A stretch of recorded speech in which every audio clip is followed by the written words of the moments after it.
Hi, hello. How are you? It's so nice to see you again. My name is Yule, and welcome back to my channel. Today, I'm going to be doing another fairy tale reading for you. This time, I thought we could do Rotkäppchen or Red Riding Hood, I think, in English, which is, of course, another Brother Grimm fairy tale. So, as before, I will be reading it in German first, and then afterwards, I will be reading it in English as well, in case you would like to know what the contents of the story are. So, sit back, relax, and get ready for your bedtime story, okay? Rotkäppchen, ein Märchen der Brüder Grimm. Es war einmal ein kleines, süßes Mädchen, das hatte jedermann lieb, der sie nur ansah. Am allerliebsten aber ihre Großmutter, die wusste gar nicht, was sie alles dem Kinde geben sollte. Einmal schenkte sie ihm ein Käppchen von rotem Samt, und weil ihm das so wohl stand und es nichts anderes mehr tragen wollte, hieß es nur das Rotkäppchen.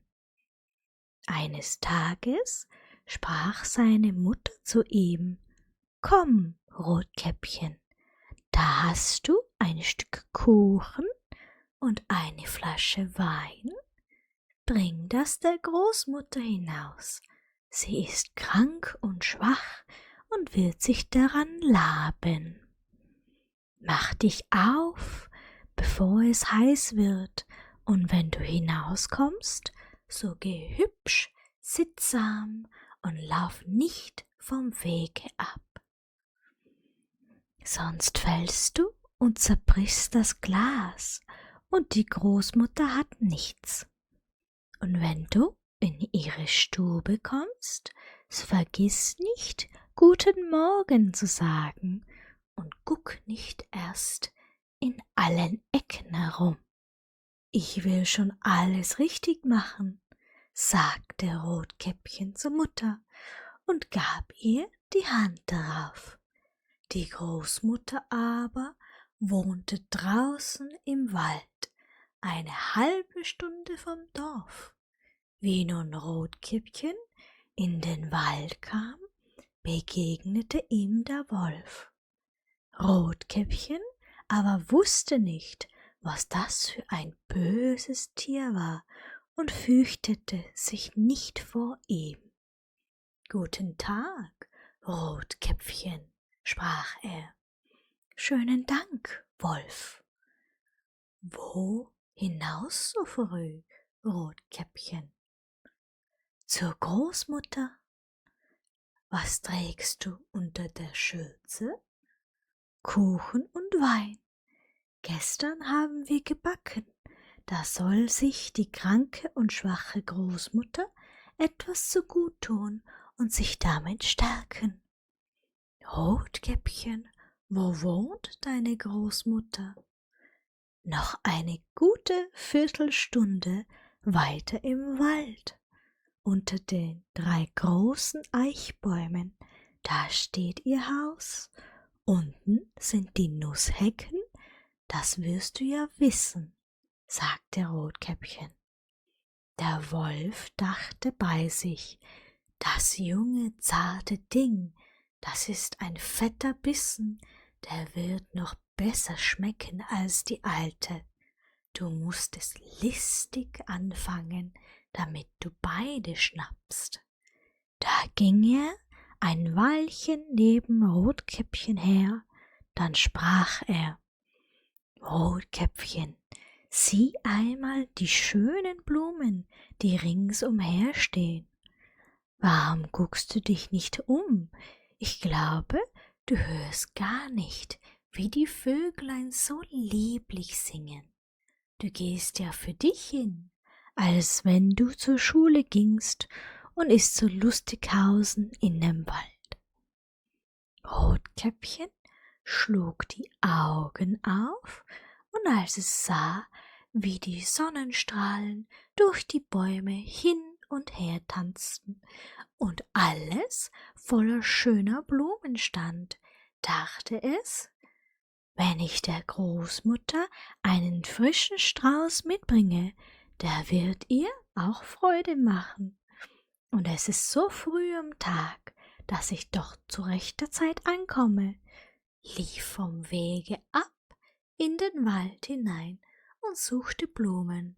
Und wenn es eine gebrochen hatte, meinte es, weiter hinaus stände eine schönere, und lief danach und geriet immer tiefer in den Wald hinein. Der Wolf aber ging geradewegs nach dem Haus der Großmutter und klopfte an die Türe. »Wer ist draußen?« »Rotkäppchen, das bringt Kuchen und Wein. Mach auf!« »Drück nur auf die Klinke«, rief die Großmutter. »Ich bin zu schwach und kann nicht aufstehen.« Der Wolf drückte auf die Klinke, die Türe sprang auf, und er ging, ohne ein Wort zu sprechen, gerade zum Bett der Großmutter und verschluckte sie. Dann tat er ihre Kleider an, setzte ihre Haube auf, legte sich in ihr Bett und zog die Vorhänge vor. Rotkäppchen aber war nach den Blumen herumgelaufen, und als es so viel zusammen hatte, dass es keine mehr tragen konnte, fiel ihm die Großmutter wieder ein, und es machte sich auf den Weg zu ihr. Es wunderte sich, dass die Tür aufstand, und wie es in die Stube trat, so kam es ihm so seltsam darin vor, dass es dachte, »Ei, du mein Gott, wie ängstlich wird mir's heut zumut, und bin sonst so gerne bei der Großmutter.« Es rief »Guten Morgen«, bekam aber keine Antwort. Darauf ging es zum Bett und zog die Vorhänge zurück. Da lag die Großmutter und hatte die Haube tief ins Gesicht gesetzt und sah so wunderlich aus. »Ei, Großmutter, was hast du für große Ohren, dass ich dich besser hören kann? Ei, Großmutter, was hast du für große Augen, dass ich dich besser sehen kann? Ei, Großmutter, was hast du für große Hände, dass ich dich besser packen kann? Aber Großmutter, was hast du für ein entsetzlich großes Maul, dass ich dich besser fressen kann?« Kaum hatte der Wolf das gesagt, so tat er einen Satz aus dem Bette und verschlang das arme Rotkäppchen. Wie der Wolf seinen Appetit gestillt hatte, legte er sich wieder ins Bett, schlief ein und fing an, überlaut zu schnarchen. Der Jäger ging eben an dem Haus vorbei und dachte, wie die alte Frau schnarcht. Du musst doch sehen, ob ihr etwas fehlt. Da trat er in die Stube, und wie er vor das Bette kam, so sah er, dass der Wolf darin lag. »Finde ich dich hier, du alter Sünder«, sagte er. »Ich habe dich lange gesucht.« Nun wollte er seine Büchse anlegen, da fiel ihm ein, der Wolf könnte die Großmutter gefressen haben und sie wäre noch zu retten, schoss nicht, sondern nahm eine Schere und fing an, dem schlafenden Wolf den Bauch aufzuschneiden. Wie er ein paar Schnitte getan hatte, da sah er das rote Käppchen leuchten und noch ein paar Schnitte, da sprang das Mädchen heraus und rief: »Ach, wie war ich erschrocken, wie war es so dunkel in dem Wolf seinem Leib!« Und dann kam die alte Großmutter auch noch lebendig heraus und konnte kaum atmen. Rotkäppchen aber holte geschwind große Steine, damit füllten sie dem Wolf den Leib, und wie er aufwachte, wollte er fortspringen, aber die Steine waren so schwer, dass er gleich niedersank und sich tot fiel. Da waren alle drei vergnügt. Der Jäger zog dem Wolf den Pelz ab und ging damit heim. Die Großmutter aß den Kuchen und trank den Wein, den Rotkäppchen gebracht hatte, und erholte sich wieder. Rotkäppchen aber dachte, du willst dein Lebtag nicht wieder alleine vom Wege ab in den Wald laufen, wenn's dir die Mutter verboten hat.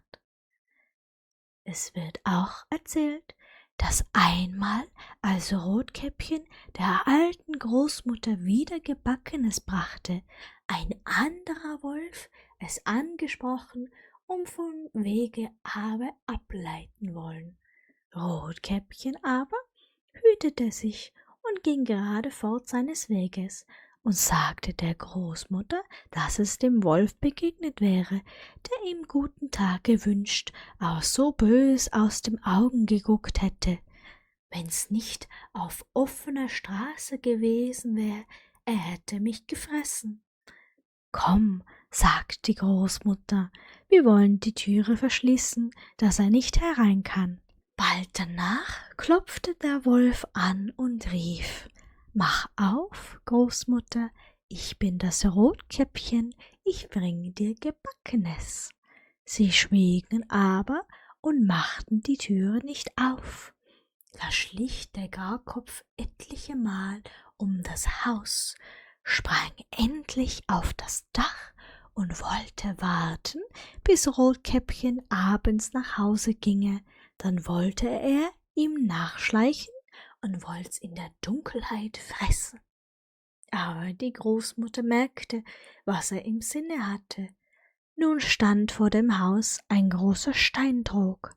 Da sprach sie zu dem Kind: »Nimm den Eimer, Rotkäppchen, gestern habe ich Würste gekocht, da trag das Wasser, worin sie gekocht sind, in den Trog.« Rotkäppchen trug so lange, bis der große Trog ganz voll war. Da stieg der Geruch von den Würsten dem Wolf in die Nase.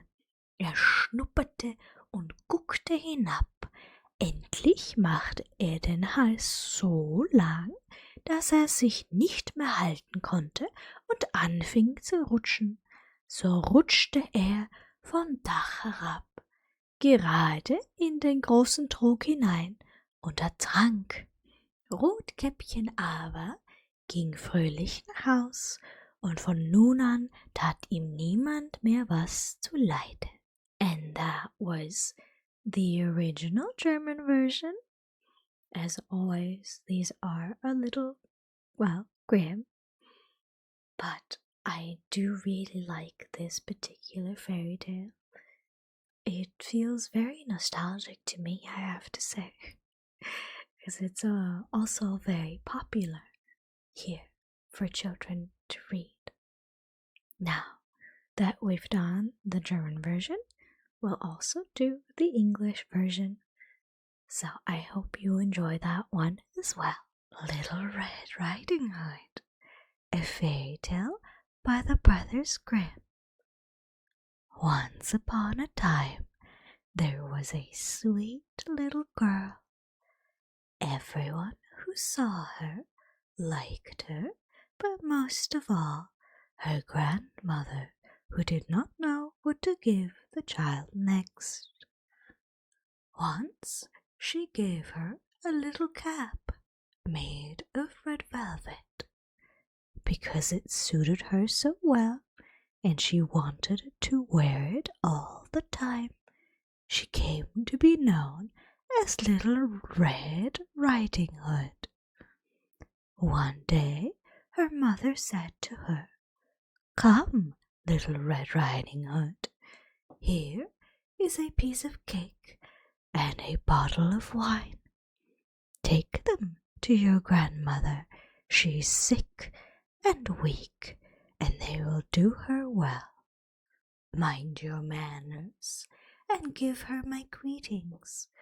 Behave yourself on the way, and do not leave the path, or you might fall down and break the glass, and then there will be nothing for your sick grandmother."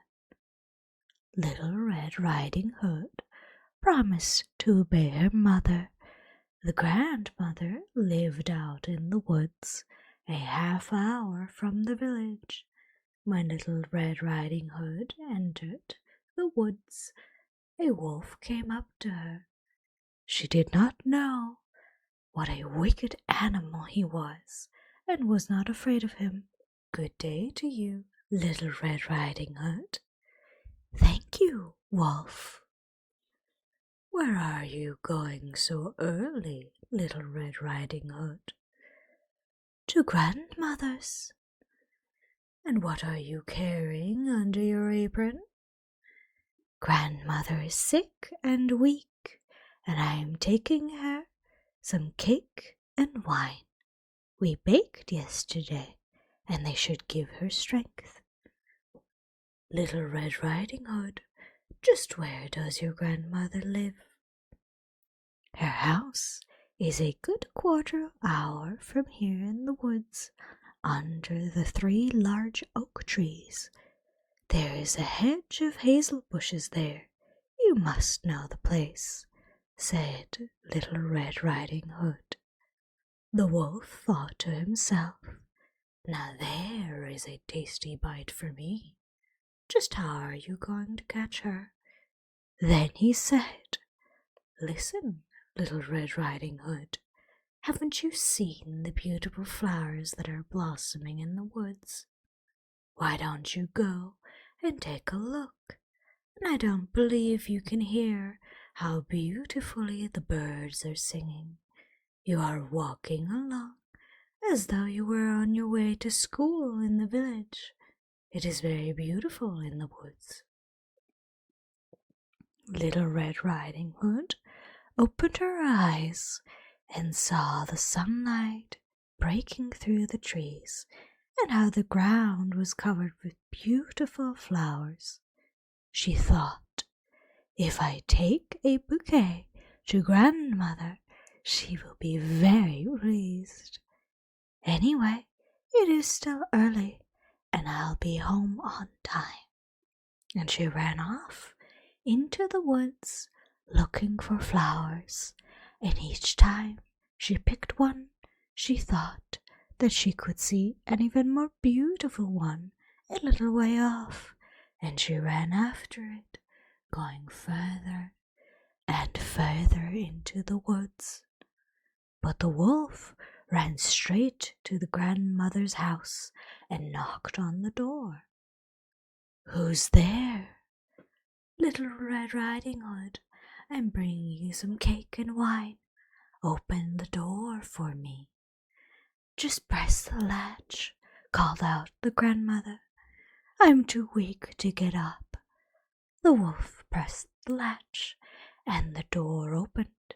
He stepped inside, went straight to the grandmother's bed, and ate her up. Then he took her clothes, put them on, and put her cap on his head. He got into her bed and pulled the curtains shut. Little Red Riding Hood had run after flowers, and did not continue on her way to grandmother's until she had gathered all she could carry. When she arrived, she found, to her surprise, that the door was opened. She walked into the parlor, and everything looked so strange that she thought, "Oh my God, why am I so afraid? I usually like it at grandmother's." Then she went to the bed and pulled back the curtains. Grandmother was lying there with her cap pulled down over her face and looking very strange. "Oh, grandmother, what big ears you have! All the better to hear you with." "Oh, grandmother, what big eyes you have! All the better to see you with." "Oh, grandmother, what big hands you have! All the better to grab you with." "Oh, grandmother, what a horribly big mouth you have! All the better to eat you with." And with that, he jumped out of bed, jumped on top of poor little Red Riding Hood, and ate her up. As soon as the wolf had finished this tasty bite, he climbed back into bed, fell asleep, and began to snore very loudly. A huntsman was just passing by. He thought it strange that the old woman was snoring so loudly, so he decided to take a look. He stepped inside, and in the bed there lay the wolf that he had been hunting for such a long time. "He has eaten the grandmother, but perhaps she can still be saved. I won't shoot him," thought the huntsman. So he took a pair of scissors and cut open his belly. He had cut only a few strokes when he saw the red cap shining through. He cut a little more, and the girl jumped out and cried, "Oh, I was so frightened. It was so dark inside the wolf's body." And then the grandmother came out alive as well. Then Little Red Riding Hood fetched some large, heavy stones. They filled the wolf's body with them, and when he woke up and tried to run away, the stones were so heavy that he fell down dead. The three of them were happy. The huntsman took the wolf's pelt. The grandmother ate the cake and drank the wine that Little Red Riding Hood had brought, and Little Red Riding Hood thought to herself, "As long as I live, I will never leave the path and run off into the woods by myself if Mother tells me not to." They also tell how Little Red Riding Hood was taking some baked things to her grandmother another time, when another wolf spoke to her and wanted her to leave the path. But Little Red Riding Hood took care and went straight to grandmother's. She told her that she had seen the wolf and that he had wished her a good day, but stared at her in a wicked manner. "If he hadn't been on a public road, he would have eaten me up," she said. "Come," said the grandmother, "let's lock the door so he can't get in." Soon afterward, the wolf knocked on the door and called out, "Open up, grandmother. It is Little Red Riding Hood, and I'm bringing you some baked things." They remained silent and did not open the door. The wicked one walked around the house several times and finally jumped onto the roof. He wanted to wait until Little Red Riding Hood went home that evening, then follow her and eat her up in the darkness. But the grandmother saw what he was up to. There was a large stone trough in front of the house.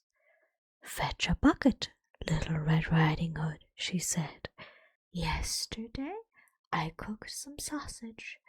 Carry that water that I boiled them with to the trough. Little Red Riding Hood carried water until the large trough was clear full.